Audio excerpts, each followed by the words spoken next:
draft in our first game, swapping the Gwen into jungle, into BJ's hands. Then he was able to get an early kill on top of his full clear. Just the dream start for him. Versus T1, though, pretty tall task. Definitely a very tall task to Blanc band away. Remember, stakes for this game, Saigon Buffalo are out. They're just playing to upset. T1 are already in, so this win is important for seeding. Not immediately impactful ways. They don't lock themselves out of anything by losing here. But you'll see the specifics as the day progresses. So for T1, it is a win. It does matter. It is not a do-or-die game by any means. And obviously for Saigon Buffalo, they are playing for the pride of their region, for the pride of Mr. Ruffalo, and that's about it. So Ari, Lucian gonna hit the bench. Zoe, Callista taken off the board. I like to see it, not because I think it's ban-worthy, but because it's been a bit underwhelming this tournament. Wukong also hit the bench. Gubayushi has been underwhelming on quite a few champions, so... What a transition. Honestly, yeah. Even with the Callista banned out, that's probably where I would set my sights as a Buffalo. You know, Shogun and Taki have been two of the players to do it the most at MSI too. Even when Buffalo lost their game versus T1, their bottom lane sent a message to Gumayushi and Keria telling them, guess what? People may be heralding you as the best bottom lane in the world, but you're nothing to us. They 2v2 killed them many, many times. It's going to start out with jungle, though. I like opening most drafts with jungle early, so you don't have to show anything. Viego, I've really cooled off on.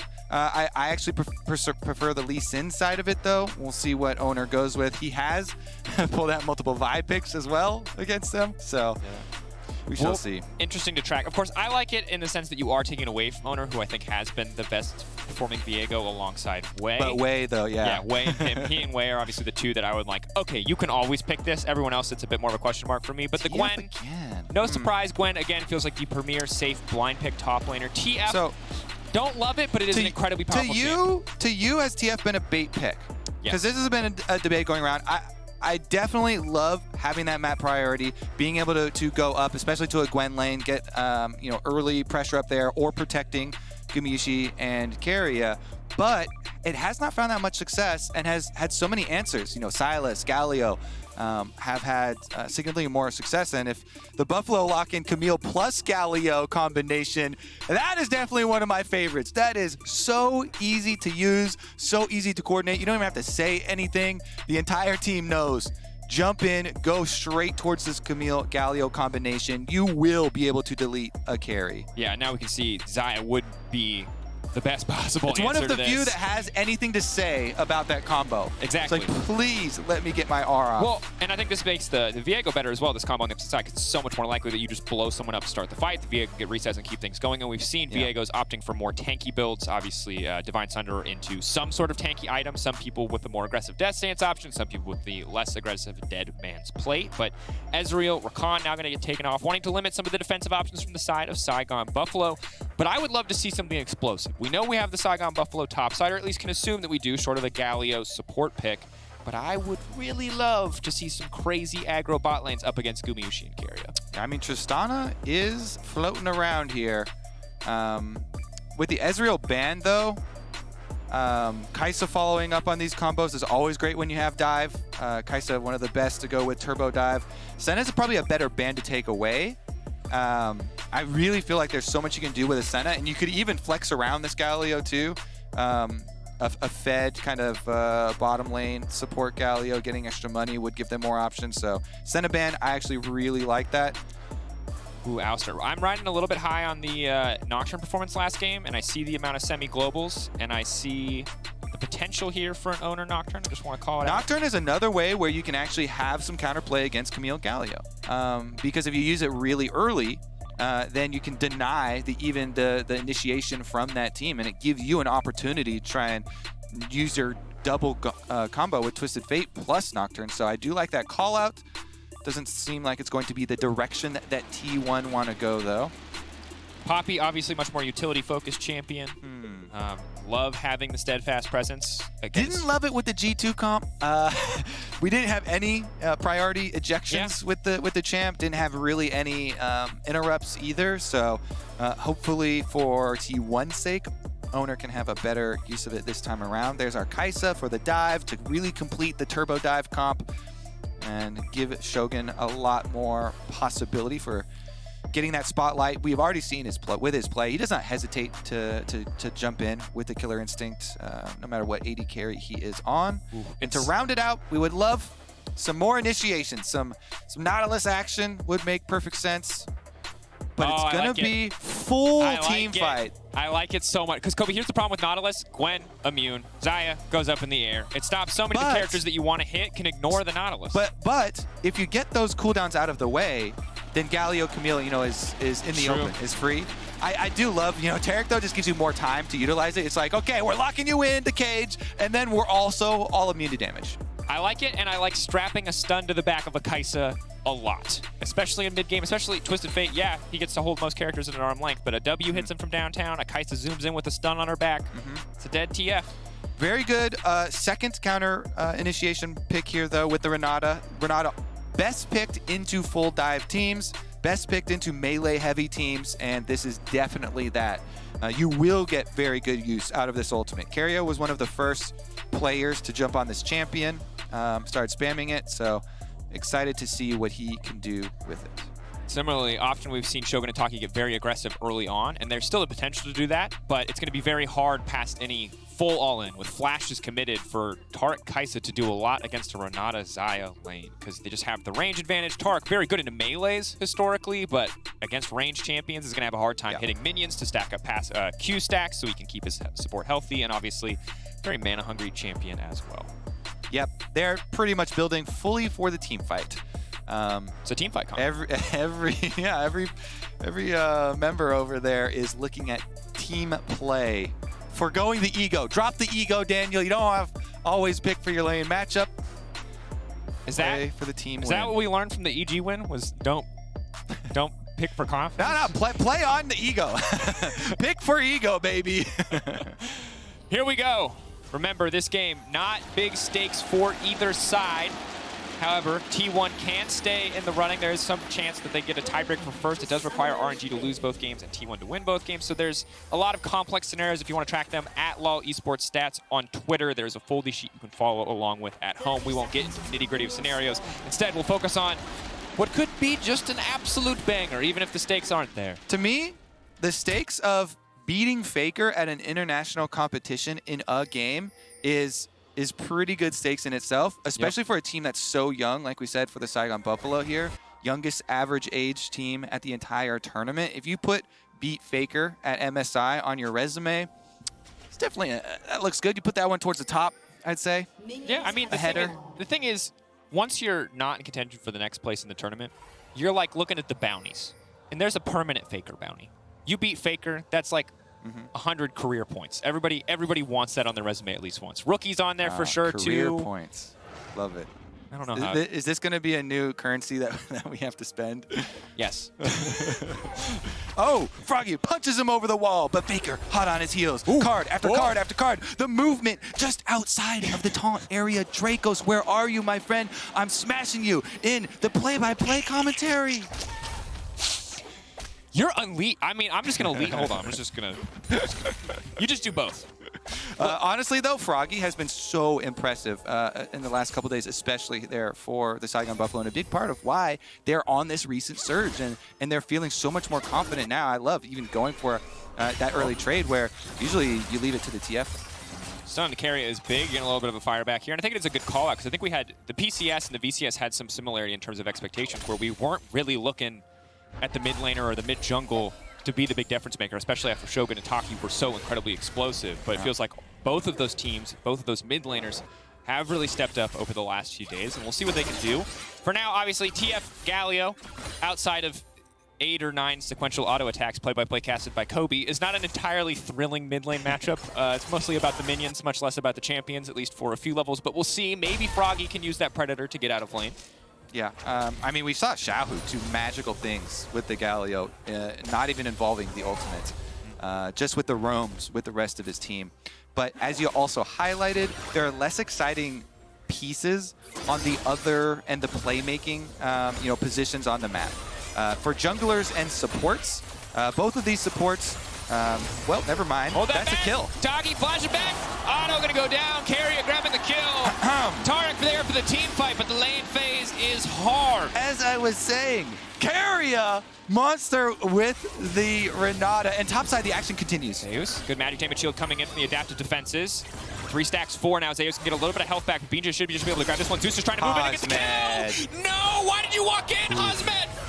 Oh, that was no. I feel you, BJ. I'm pissed. I'm pissed for you. I've been there so many times. Jungle comes up. Hey, I've got this kill. Just don't die. Don't walk up. Zeus has Ignite. He cannot get away. He has no flash. And yet you walk up and let him ignite you. Not a good look.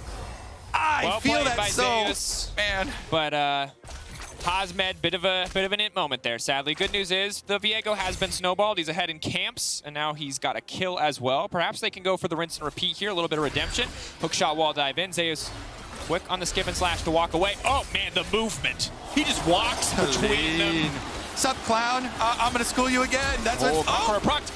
Zeus. There's not enough movement for that one. He was good. He went back in for round 2. Kobe, what is happening with the top laners in this game? I love this. So, our theme of drop the ego, yeah, not going to be the case.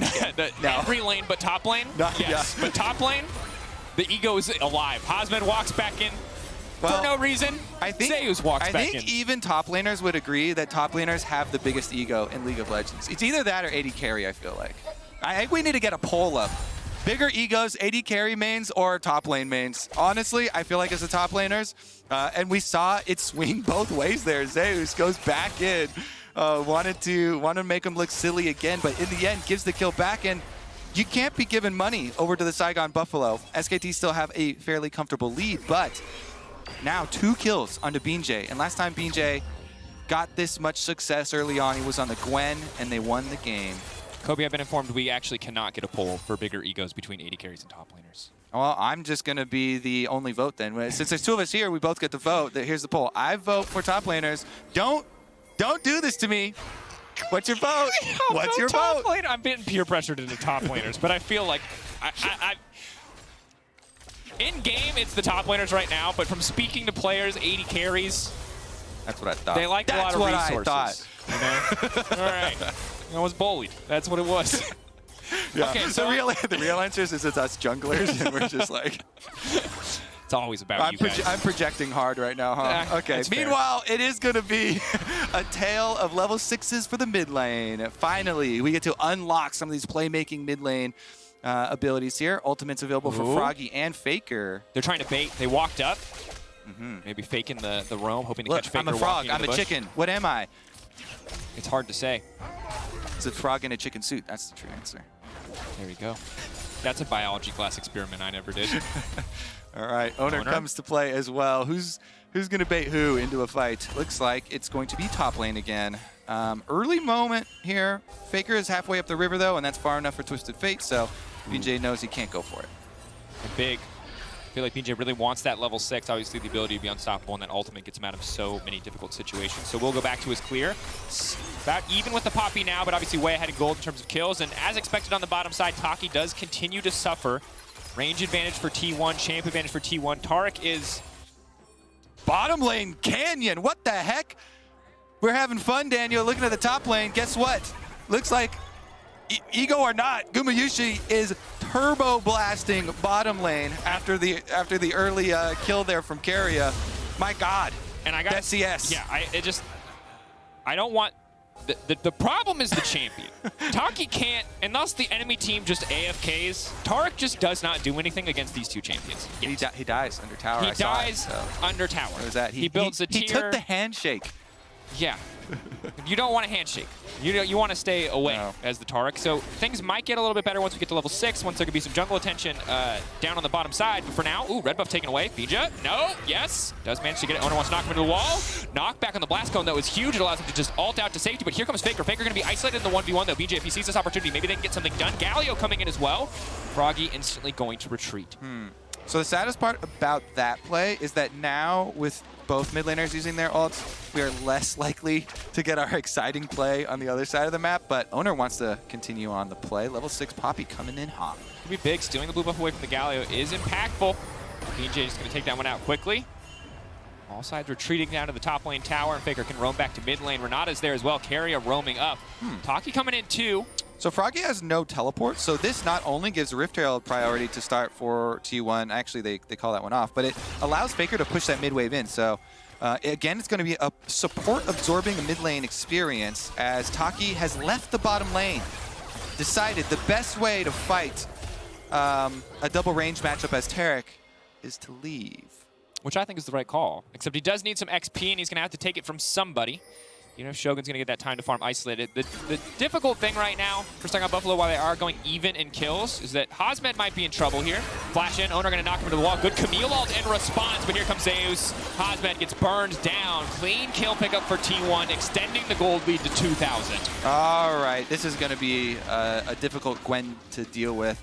The biggest problem, of course, is still going to be bottom lane. Gumayushi here on the Xayah for the Buffalo to deal with, but it's not going to make matters any better for the Buffalo. And Zeus is going to be able to get at least one turret play. Gwen's actually really good at taking them. Stun. Sidestepped. Guma still stepping forward. He just does not care about the Tarek. Taki, though. Comes BJ. Maybe they can get something done. Guma very low, but he has the heal, he has the flash, he has the ulti. There's just no way you can kill the Xayah. Yeah, very, very confident movement here from Gumayushi. No extra threat from that Tarek, so able to fight them off. And they retain vision control of the dragon.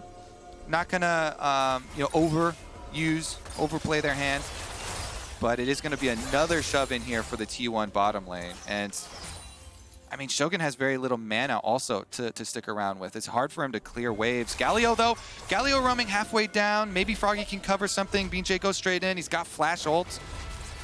Shogun really doesn't have enough mana, I think, to, It's too much counter. I mean, this is, again, why we love tracking meta here at MSI. If so many teams are going teamfight dive, then the teamfight counter dive and disengage comes in big. If you've got Renata and Xayah, it's basically the premier counter initiation bot lane duo. Xayah can have safety with her ult, and Renata can make you start hitting yourselves. Yeah. Or each other. Yep. I mean, the thing right now, Kobe, is that the kill traits have felt relatively even.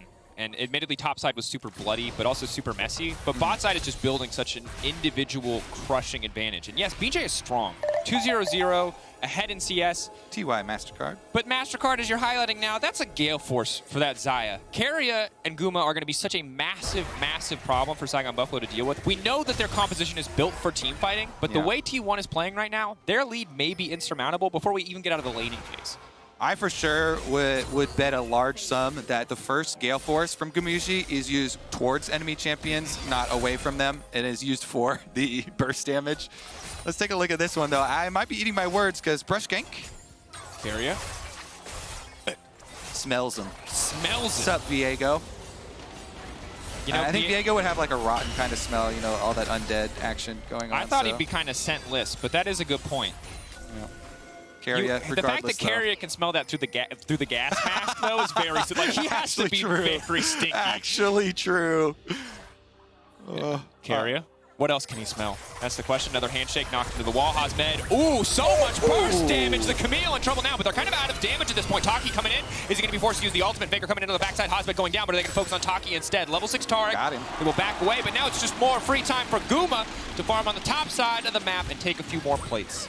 Faker with the hand of Midas here. Gold card turns Hosmed into golds for himself, and that's the easiest kill secure that we've seen all day. Yep. Oh, Carrier. Absolutely ruthless. Tarek going in to kill Shogun. Taki versus Shogun as they've turned against each other. BJ desperate to tear it back. Carrier is going to be in trouble here. They're trying to finish. That's going to be the reset. That's going to be one. Here they go. They've got the fight. Zeus on the backside. Shogun needs to get the hell out of dodge. Hex flash over the wall from Owner. Faker now running. Stun card comes in. Ignite now goes down. Maybe if they can burn down T, if they can start to turn this back. BJ reset. Goes in onto Owner. Needs to take the clone so he can get the alt reset, but doesn't have enough time. Goes in instead for the Poppy. Now can use the steadfast presence. Running into Zeus. Froggy on the way, and Hosmed coming in as well. Saigon Buffalo. They have the clock to make it happen. He goes over the wall. It's a little bit preemptive, but it does not matter. Yes, Guma got all that money, but Saigon Buffalo are firing back. BJ is clean, man. He catches him against the wall as the dash from Zeus comes out. He's going over it, and he pulls him right back. Huge stuff here for the Buffalo. Some life still left in them. 5,000 gold lead for T1, but the Buffalo keep on swinging. Here's a handshake from Keria. It was a great start to the fight for T1.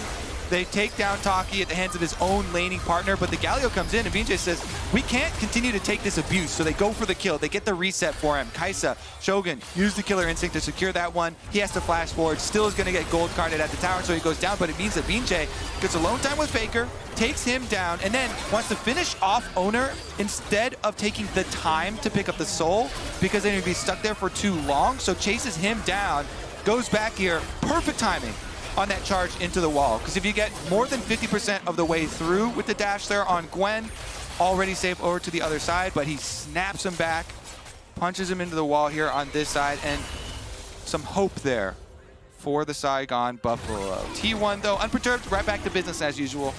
It's still a 4K gold lead, but it does spark a bit of hope here for Saigon Buffalo and the VCS.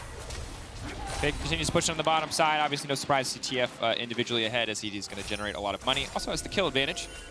But essentially, we're just waiting for Viego. Where the Viego goes, Saigon Buffalo can potentially win a fight. If he is not there, things are very rough.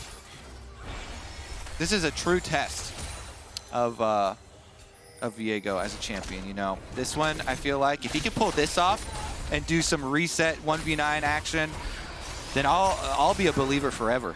Because this one is looking so heavily T1 sided. Faker does have ulti available, uses the spell book there. Mid lane, not gonna find that one. Tarek, very unassuming, and Gumayusi has been pretty confident in his positioning and movement with this champion, so unless you're gonna go with the flash, not going to get anything out of him. Yeah, I'd also have to double check, but as he did go Inspiration Secondary, I'm not sure if free boots made their way into that, but that is an extra 10 movement speed, which is all the difference when the only CC you really need to worry about is a Taric walking at you with stun. So, the little things. Faker and Guma, though, you can see well ahead of the rest of the map when it comes to gold. BJ, the only member of Saigon Buffalo in that top 3 in terms of value. Stun going to go in. Guma now has to dash out. The Gale Force back to safety. Healing as he walks away, but that's the knockout from Poppy, stopping the Galio from attending the fight. I actually love Poppy. It's so hilarious to watch these ejections.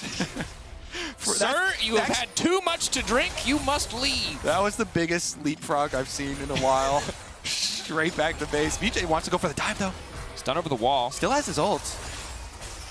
Okay. Ooh, so risky, though. Have to be careful. Poppy on the way, and they're going to try to get this one going. Taki needs to get in the middle of the team to give them the invulnerability. That's Guma going to be shut down. Now he's turned into the Zion. PJ off to the side, the one that you need to keep your eye on. Unstoppable again as he retreats. Saigon Buffalo, they've managed to get out with one, but PJ, is he going to turn this back? Faker, can you afford to be there? The Gwen now coming in. If they finish Faker and get the reset, but Owner says not today. He is the bouncer, and he will stop you from getting into that T1 back line. Osmond now going forward, wants to finish Keria. He's so desperate for blood, but he just gets cut down. T1. Say not today. You may have won a team fight, but you can't go diving between turrets against us. Faker with the Twisted Fate ultimate chases them down for the extra kills. And T1 right back on top. They've got full control of the map as well. Rift-Trailed recall going off. They're just honestly waiting for more objectives to arrive to the map so that they can take them. Here's another look at it, though.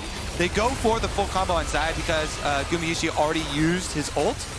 But even the Renata combination here gives them a little bit of extra time to survive, and the Buffalo have to use everything to get out from between their two towers. So then when Faker goes back in, there's no stun ready for the Tarek. BJ already had to use his ultimate to exit, and so they get picked up. Good dodge there from Faker on the stun. Keria as well, being able to get away from the Camille right behind him, just to the end here. In the back of that Raptor pit, dangling. And the big thing, too, there was that Taki was not able to get to Shogun with the ultimate aura. Was not able to hit him with it. So, yeah. 2 of his teammates standing strong. Kaisa instantly blown up on that tower dive. So even before T1 started to clap back, it was already just an even trade. That said, now the Herald comes out. Zeus locked up for a brief moment with the taunt. BJ from over the wall, though. He's not tanky enough. T1 beaten down. That was the sole strong member of this lineup. He has been eliminated. Now T1 can keep this push going if they so choose, but we'll just back off after taking that tower. I have a hard time keeping track of these Tarek ultimate circles as well. It's fine. When was the last time you really saw a Tarek? Key members stepping out of them. Looks like their own team even having a hard time keeping track of them. And T1 going to push through for it. So one secondary turret left on the map. That's about it. Pull back. That taunt not going to do anything. Snare, stun not going to connect either. It's Faker on the backside. They're going to try to turn and burst him. But the Viego just now respawning. Tarek circle coming down. Now he's invulnerable. Hosman. Oh no, the Kaisen is getting punted out. Owner trying to finish the job. Hosman must wake us out. That's the aggressive Gale Force you were waiting for, Kobe, because it's a double for Guma. And the Dragon's still 40 seconds away. Zeus playing with him. Stun not going to connect when immune handshake coming out. Oh, fist fight. Taki. BJ's just beating the hell out of him. He's ignited. He's burning. Oh, he lives, Zeus! Death at the hands of his own jungler. Zeus ticking. Zeus standing. T1. They're just putting on a show. I like the show, honestly. Pretty good. 16 kills here for T1 at 18.5 minutes. Quite a nice pace for them. Froggy trying to start this one out, going in for Buffalo. I mean, you're just going in with a Justice Punch is very easy to kite back, though, so there's no surprise movement there. He gets left in the back for Gumayushi to pick up while Faker goes for more. Gold card onto Hosmed. They stun him into the wall. Then Tarek ultimate, they kind of kite it out. Kaisa ejected, so there's no extra damage, and as you said, Guma got to use his Gale Force forward, gets his kill, and T1 wanted a bit more. Zeus has had some pretty clean movement, dodging out to the side. That Renata ultimate setting him up for a double kill, and then what HP is this? I reckon 7. I've seen quite a few health bars in my day, maybe a little bit less, maybe 4 down there for the lowest health, but damn, that's the level of analysis we all aspire to. You just know. You just look at a health bar, you're like 7 HP. I can look at that dragon and say 603, 360, 74, but that's less analysis and more reading because they put the number on there for you. Which I'm glad that they did. That's a positive change. No, yeah, especially for junglers. Yeah. All right, well, here we go. Dive opportunities aplenty for T1. The last bastion for the Buffalo. Baron is up, though, so no dive today. Retreat, recall, go to Baron. You've got plenty of wards leading up to the Baron, and this is the last hope for the Buffalo. Here we Miracle Baron counterplay. Team fight composition. Double Divine Sunderers. Kaisa on 2 items. The potential to collect a lot of money. That's it. Keep going. They're going to get some divine intervention with their Divine Sunders. Ruffalo. Hear our prayer. Grant these bold players the power to outfight. But T1, I don't think they're interested in that because they just have more money, more items, and potentially are set up to win this one because Guma remains untouched. Yes, they're going to get Carrier, but it's not going to do a lot because already the team is being split apart. Carrier still standing for now. Now the rest of the damage is coming through. There's nothing here for them. Zeus on the hunt. Froggy finally making it back to the fight, but the team is already lost by the time he returns. In the meantime, Hosman now running. Guma and Owner going in. Faker teleporting to a random ward on the backside, but here he is with the gold card, taking him down. The power of Mark Ruffalo is not enough because T1 survives. They don't need it. The Buffalo. And they're going to go straight to Baron instead of pushing with that low health minion. Actually, I was so confused. I was so confused that Zeus let BJ walk away. Zeus went for a ward as this low health Diego is walking away up towards Baron, but he knew all along. Faker already told him, I got him. The fade away. Yeah. Don't worry, I've got him. Baron acquired that was, I think, what did you call that? The last, I said Bastion Hope, and you're like, this is it, this is the last bit of hope, and that's gone in favor of T1. So I would say we've gone from, we're in impossible territory. They say miracles happen in League of Legends. This would be one if Saigon Buffalo can find a winning team fight, because sadly, even if your entire team is invulnerable for 2.5 seconds, I think T1 still win that fight. Yeah, it's been so difficult because of the early gold gap, of course, for T1. You know, we've seen the execution attempts here from the Buffalo. Camille, Galio combination, you keep them in there during your Tarek ult, but these ones have felt like, man, we need to squeeze a few more seconds out of this Tarek ult. They're going to need to be immune for quite a bit longer. Yeah. Oh, man. Some like OG Divine Shield action here, like 20 seconds or whatever of invulnerability. How about the old Poppy with a diplomatic immunity, which lasted forever, and you could run through the entire team? I remember thinking I was a good player when I played Poppy back in the day, and it turned out that ability was just not very balanced. You also got increasing resistances the lower your health got. Nice. Not resistances, you just took less damage. It was weird. It was weird, champion. Enough about Poppy, more about Guma. Guma's about to kill BJ. BJ running for his hills. The feather's coming out. He he won't quite be able to pull them back. Guma going to be frustrated with that one, but T1 going to be happy with this result. They are still technically in the race for first seed, and it might not be in their hands, but their hands are looking pretty good. That said, Owner going a bit wide. This could be the final team by now, locking him up. Owner has been taken down, but oh no, they're not ult! It's perfect, and they're all just dead in an instant. Guma getting the double. Froggy goes golden, but he's getting sent right back to the pond. T1 going to end this one clean. Yeah, T1 going to improve to 6 wins here. Feeling pretty secure up there. Nexus turrets stand no chance. Yep. GG T1. They were already locked, but they are separating themselves from the rest of the pack. Obviously, do not want to be 3rd or 4th. Would love to be 1st, but even 2nd, not a bad position to be in. Yeah, that's a pretty good evaluation. That's about how I feel about all those positions. Yeah, there you go. Should I just list each of them? They could be any of these 4. 5's been kind of lucky for me, though, so I guess I'll wait a little bit more. It's 5 not being too bad. 5 not too bad. I'm pretty happy with top 4 for EG. Pretty much all the teams just watching this game, though. As you said, no real implications for the standings in with this game. This result, and everybody pretty much looking for our next game. Certainly. I mean, the rest of the day, obviously very tense. G2 looking to find a win over EG, potentially a preview of what is to come in the bracket stage, depending on where people finish and who people choose.